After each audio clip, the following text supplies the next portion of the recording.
I lied to you in my last video. I want to apologize. I know our relationship as viewer and amateur Minecraft guy is just beginning, and I'm leading off with the wrong foot, but I hope this video and this confession can bring us a clean slate. In my last video, when I said I built my little home for my beta adventure, that was only mostly true. While I was writing the script after my footage, I had thought it a great idea to put it in my town, but I had already recorded the end panorama of my space.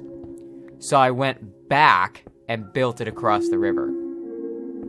I hope we can move on from this together. Anyway, you may be wondering why I told you, other than the comedic value. I actually wanted the monument in the bounds of my city, so that was the first thing I ended up doing. I made sure it was as true to the original as I could, and set up some signs to pay tribute to the versions that came before. Editing Thog here. I fixed the sign to read versions instead of version. You're welcome. Afterwards, I was feeling a little aimless. I know it's pretty soon to already be feeling purposelessness, but here I was. I decided to decorate a little. For those who had seen my last video, you may have noticed a custom tree by my mine. I wanted to throw up some more of those.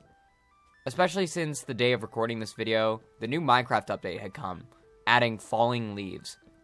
So I gathered some materials and set up one by my beta home. When I was feeling good about it, I decided to go down in the mines. As I had mentioned previously, I had only dug around a dozen or so blocks down into the mines and had virtually nothing in terms of resources. I had exactly one iron pickaxe that I wanted to save, so I began to slowly dig into the earth. The highlight of my footage here was finding some coal after digging some dirt I felt like I needed. This digging continued what felt like to be a long time. I'm not sure if deep slate takes longer to mine than stone, or if I'm gaslighting myself, but I felt like I was dragging myself down and down forever. This clip ended up being titled, I don't know, and I don't remember why. I think I just wanted to show you how far I had dug.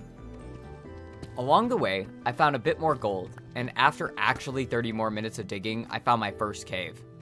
I'm not sure if it was the deep slate causing me to be delirious, but I was actually excited to find this cave.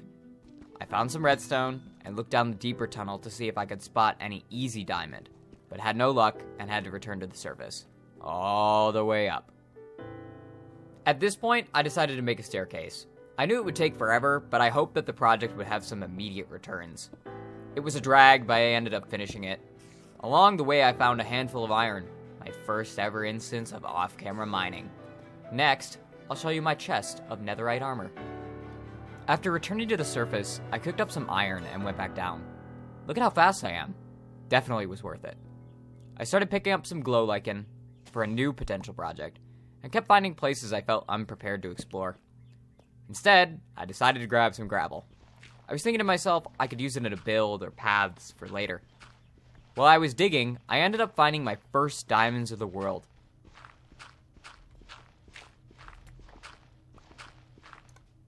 Diamond!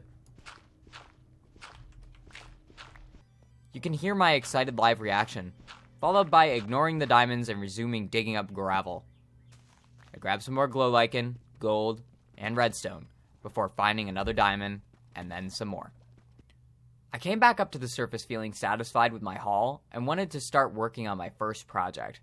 While I was feeling sad about Mel still being missing, I had an idea to start making my town feel a little less lonely. If you hadn't seen my last video, I talk about how one of my biggest problems with Minecraft is how lonely I feel inside it. It's great for some, but not for me. I decided to start making a community building, somewhere where the mayor of our town could leave me requests or jobs to do. I outlined the area I felt necessary in gravel, so I wouldn't get too carried away, and began working. I started off by making a deck. I wanted to have this house that was reminiscent of the main building at a summer camp. After around 15 minutes, I got the deck to a place where I felt like it could be at least passable as a starting point for me. For this build, I also wanted to try using diorite. I almost never used the 3 stones that were added together, and while I know some people hate the 3, I wanted to make an attempt at using it here. And while it may look funky here, again, I felt like it was a solid enough foundation that I could at least continue building to make it look better.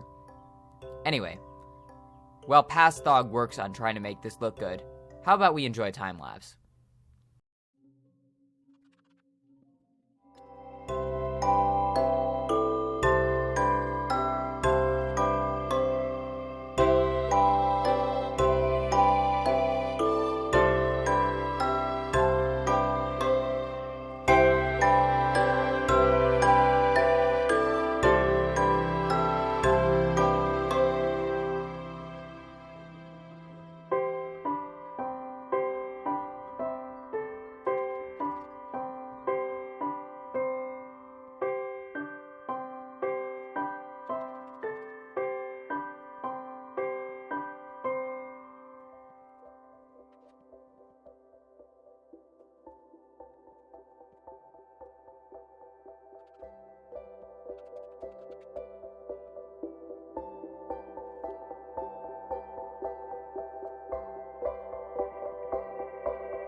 After around another 15 minutes of work, I ended up with this, and I was feeling pretty good about where I was at.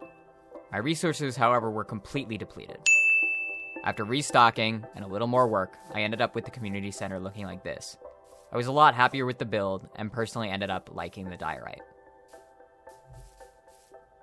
As I worked though, I spotted some shady figures behind the community center. I'm not sure if they know where Mel is. They weren't exactly in the mood for talking.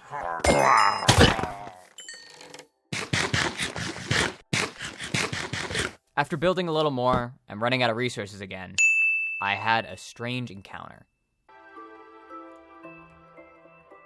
You know, I was just sitting here waiting for the leaves to despawn so I could get more wood. And I turn around and I see more of these guys. I'm starting to think that the Mafia has Mel. Well, I just hope he's not dead. Anyway, I got back to work on the house after sleeping the night off, and played a game of try not to get killed by the Mafia while constructing the rest of the community center. While the Mafia didn't get me, that didn't mean there wasn't any casualties.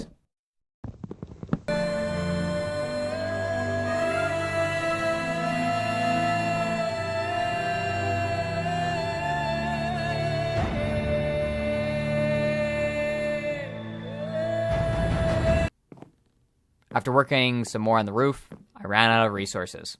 Again. It was around this time, after getting more wood for the build, when I was stumbling around on the roof. I thought to myself, I know I'm constantly running out of resources and specifically made an area on the ground so I wouldn't overbuild, but what if I added a whole entire wing to the building? This went on until I once again ran out of resources. Even though I was getting frustrated having to stop building every 15 minutes, I was happy I added a new wing, and was starting to feel pretty good about the progress of the build. When I returned, I started working on throwing up walls and recreating my window pattern around the whole build. Don't worry though, I was still playing hide from the Mafia every once in a while. At some point, I made my way upstairs and wanted to work on one of the main reasons I built the second wing, the window looking over the ocean. I'll be honest when I say I wasn't happy with the first version of this. Something about it just didn't look right, but I had other things to attend to first.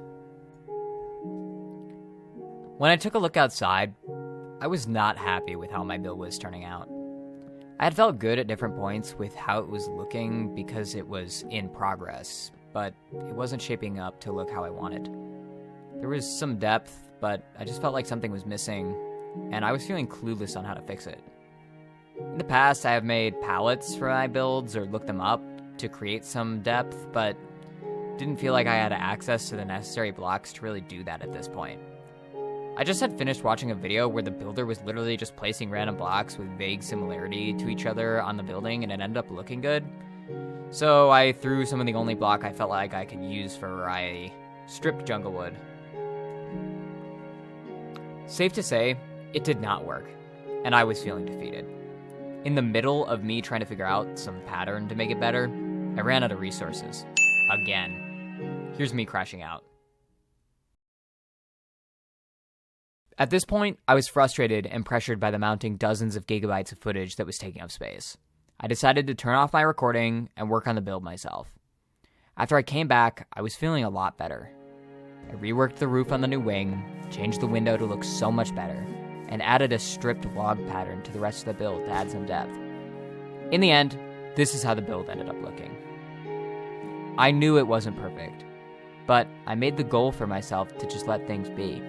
That's one of the reasons why the monument is up in the center of town, to remind me not everything needs to be perfect.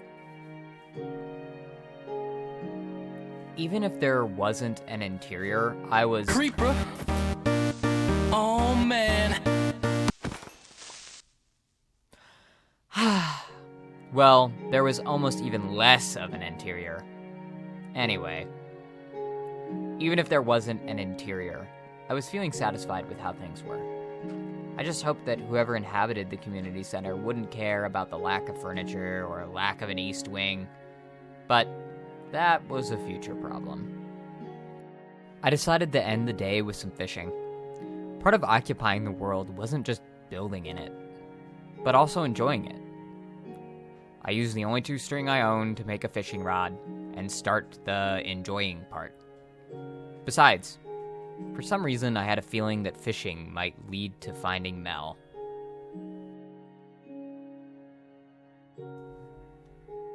I hope you enjoyed. I know I did. Thanks for watching.